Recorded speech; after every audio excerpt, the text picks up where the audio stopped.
Hello, everyone, and welcome back to Bhakti Fundamentals. Today, we return with a question and answer session and explore an interesting question that we sometimes get. Is it okay if spiritual life is just a casual pursuit of ours, or are we better situated when it becomes a dedicated way of life for us? Now, some people approach spirituality with more of a curious mindset, exploring it here and there without a deep commitment.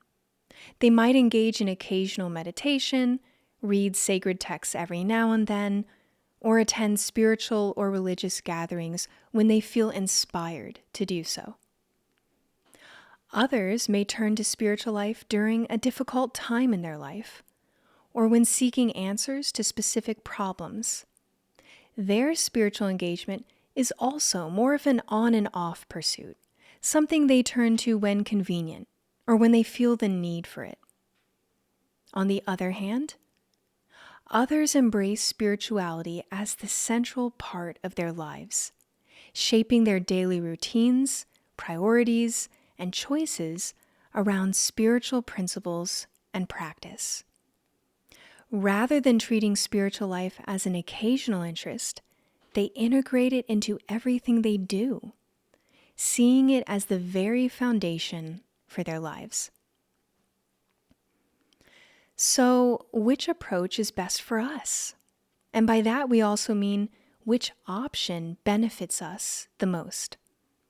To answer this, let's start with an analogy that helps put this question into perspective. What happens if our body's overweight, but we diet only once a week? We might eat in a healthy manner for one day, but if the rest of the week is filled with unhealthy food choices, will we see results? Probably not. Or imagine we want to make a soccer team, but we only go out on the field to practice twice a month. Can we expect to compete with those who train daily? Unlikely. Progress requires consistency, discipline, commitment, and perseverance. And it turns out, spiritual life is the same. If we engage in it casually, only when it's convenient, or when we feel inspired, or when there's a special event, then our spiritual transformation will be slow and may actually take lifetimes to develop. In Bhakti Yoga, one of our main practices is the chanting of the Maha Mantra, Hare Krishna, Krishna Krishna, Hare Hare, Hare Rama, Rama Rama, Hare Hare. This mantra on screen is not an ordinary material sound. It's composed of the purifying names of the Supreme Absolute Truth, the source of all existence, identified in the Bhagavad-gita to be Krishna, whose name means all attractive. And the scriptures explain that through chanting this mantra, we gradually shed our material conditioning, or the misconception that we are these temporary material bodies, when in reality, we're eternal spiritual beings. We can never die. Only our material bodies die at the time of death. In chanting this mantra, we gradually dissolve our false identification with matter and awaken to true spiritual understanding, realizing our identity as individual spirit souls, realizing Krishna to be the Supreme Person, and reviving our eternal relationship with Krishna. Now, that all sounds wonderful and enticing, and that's great. But if we recognize the value of spiritual life and don't act on it, then we'll receive little benefit. Knowing that something is valuable is not enough. We must apply it. Just as reading about healthy eating won't improve our health unless we change our diet, simply appreciating the wisdom of the Bhagavad-gita won't transform us unless we engage in sincere practice. While we do make some spiritual advancement by appreciating the message of the Gita and by chanting occasionally, we make far greater spiritual progress and experience deeper spiritual results when we actively apply this knowledge and practice daily. In spiritual life, we look beyond just the short-term aspects of life and consider the bigger picture, our eternal identity as spiritual beings. Unlike the body, which is temporary, we do not cease to exist when the body dies. And Krishna reveals this fundamental truth early in chapter 2 of the Gita, explaining that the soul is eternal and simply moves from one material body to another body at the time of death. Therefore, it behooves us to ask, what will happen to us at the time of death for our bodies? Where will we go after this lifetime? Imagine the anxiety of leaving these questions unanswered until the very end of life. How unsettling that would be. But the good news is we don't have to wait to seek these answers. We can start right now. An easy way to avoid the anxiety that arrives at the time of death is to actively engage in spiritual life today.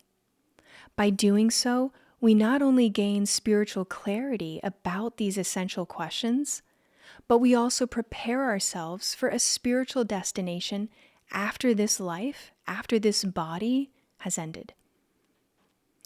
In the 5th verse of chapter 8 of the Gita, Krishna says, "Whoever at the end of their life quits their body, remembering me alone," Krishna referring to himself, "at once attains my nature. Of this there is no doubt." In this important verse, Krishna promises us that if we think of him at the time of death for our bodies, then we will go to him.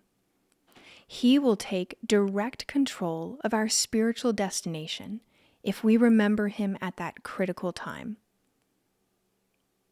Now, at first glance, this might sound easy, and you may be thinking, I only need to think of Krishna at the time of death for my body?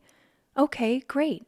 I'll go on with my life as usual, and when the time comes for me to leave this body, I'll just think of Krishna then, and I'll be all set. But while in theory this may seem possible, it's not a very reliable plan. Why not? Well, think about times when your body has been really sick, perhaps with a high fever or intense pain. Was it easy to focus on anything beyond the discomfort? Most likely not. Now imagine the time of death. The body is shutting down. The mind is reeling from anxiety, and bodily suffering is at its peak. In that overwhelming moment, we will naturally default to whatever we have thought about, valued, and acted upon throughout our lives. If Krishna has not been a consistent presence in our consciousness in our day-to-day lives, we will not suddenly be able to remember him when our bodies are completely failing at the time of death. This is one very important reason why daily spiritual practice is essential. We won't remember Krishna unless we've trained ourselves to think of him throughout our lives. On this note, in his purport or explanation to the 5th verse of chapter 8, A.C. Bhaktivedanta Swami Prabhupada, the acharya or teacher who brought Bhakti Yoga to the West, writes, "Remembrance of Krishna is not possible for the impure soul who has not practiced Krishna consciousness in devotional service. Therefore, one should practice Krishna consciousness from the very beginning of life. If one wants to achieve success at the end of his life, the process of remembering Krishna is essential. Therefore, one should constantly, incessantly chant the Maha Mantra, Hare Krishna, Krishna Krishna, Hare Hare, Hare Rama, Rama Rama, Hare Hare. And Srila Prabhupada reiterates the same point again in his purport to the very next verse, wherein he writes, if in one's present life one lives in the mode of goodness and always thinks of Krishna, it is possible for one to remember Krishna at the end of one's life. That will help one be transferred to the transcendental nature of Krishna. If one is transcendentally absorbed in Krishna's service, then one's next body will be transcendental, spiritual, not material. Therefore, the chanting of Hare Krishna, Krishna Krishna, Hare Hare, Hare Rama, Rama Rama, Hare Hare, is the best process for successfully changing one's state of being at the end of one's life. Note the emphasis that Srila Prabhupada gives to the Maha Mantra in the above purports. In Chapter 8 of the Gita, which covers the topic of cultivating spiritual consciousness at the time of death for our bodies, Srila Prabhupada writes out the Maha Mantra no less than 7 times in his purports to the different verses. Why? To reiterate how important the daily chanting of the Maha Mantra is for our remembering Krishna now and at the time of death for our bodies. And it turns out that Krishna himself gives the same instruction in the Gita. While speaking to Arjuna, his devotee and friend, whom he's instructing in spiritual life, Krishna says, therefore, Arjuna, you should always think of me in the form of Krishna, and at the same time carry out your prescribed duty of fighting. With your activities dedicated to me, and your mind and intelligence fixed on me, you will attain me without doubt. Thus, we are personally advised by Krishna himself, the Supreme, as well as by Srila Prabhupada and other advanced practitioners of Bhakti Yoga, to engage in spiritual life constantly, not just once a week or occasionally, but as a daily, integral part of our lives. And this instruction is for our ultimate benefit. What we cultivate thinking of in our daily life is what we will cultivate thinking about at the time when we must leave these bodies. And what we think about at the time of death for our bodies determines whether our next destination is material or spiritual. On this note, I wanted us to turn to a verse in chapter 15 of the Gita, in which Krishna provides us with a nice analogy in regards to what we've been discussing today. Krishna says, the living entities in the material world carry their different conceptions of life from one body to another, as the air carries aromas. Thus they take one kind of body and again quit it to take another. Thus, our consciousness throughout life matters, as it deeply affects our consciousness at the time of death for our bodies, and that consciousness in turn carries us forward into our next situation.